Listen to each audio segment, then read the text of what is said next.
Mr. Narrator is a pretty good episode of the Book of Pooh. This is the second segment of the fifth episode of the first season, and the narrator actually has a more prominent role in this one because, as always, when he sets up the story, the characters are doing something, but that's not the case in this one.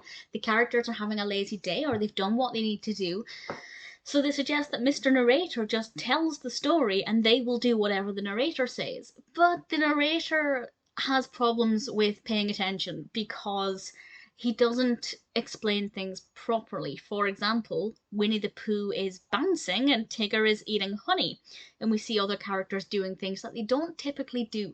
And the episode is all about the things that people do that make them unique, that make them who they are. Tigger has a line in it, I can't remember it exactly, but it's something like, bouncing isn't everything, but it's everything to me.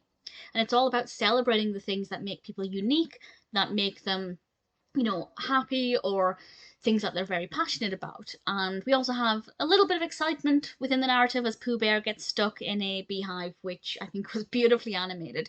The animation when the puppets interact with different scenery is sometimes a bit rough around the edges, and it kind of is here, but in a way that's rather charming. And I like the little bees. I like the design, the animation of the honeycomb, or the drawings of the honeycomb, I thought were quite fun to look at. Very brightly coloured and very golden and vivid, which I liked. So it was a really nice episode and a nice way to look at the individual characters and what makes them unique, the things that they particularly enjoy.